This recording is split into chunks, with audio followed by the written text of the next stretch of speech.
Ventriloquism has become something of a lost art, but back in the 1940s and 50s, Edgar Bergen got top billing on both the radio and the stage with his dummy companion, Charlie McCarthy. You may have seen some old TV reruns of this duo.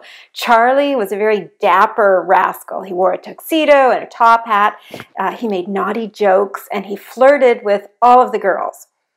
Charlie became such a popular celebrity, that's the dummy, that he earned the title of his own radio show. It was the Charlie McCarthy Show, not the Bergen Show.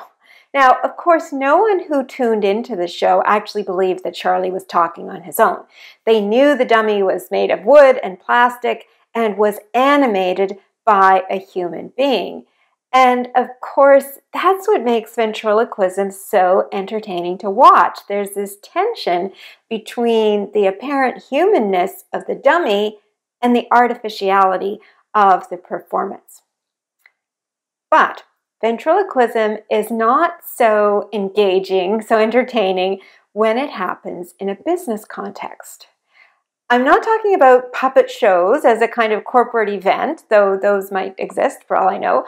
I'm talking about companies, especially young companies, ventriloquizing their messaging.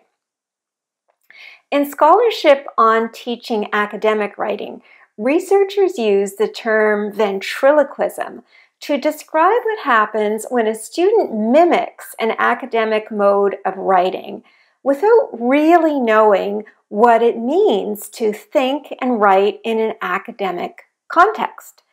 In other words, it's as if the student is throwing their voice into academic thought structures and language without genuine understanding, without real intent behind the words. Now, as a professor, I found it easy to spot ventriloquism in essays.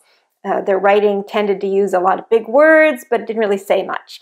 It was, you might say, high on fluff and light on meaning and value. Bottom line, it came across as inauthentic.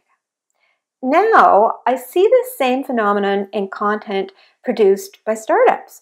I see emerging brands trying to express themselves through catchy phrases and marketing buzzwords or lots of big impressive sounding words instead of creating their own way of speaking to the world. This kind of ventriloquism shows up in web copy that's wordy but leaves you wondering what it is the company really does or what their actual product is. You may also see it in grant applications that make grandiose claims, lots of buzzwords, but aren't really clear on how the proposed product or project will develop. And you've probably also seen this kind of ventriloquism I'm talking about in pitch decks that feature a lot of flashy visuals but lack a real common sense argument, a solid business case.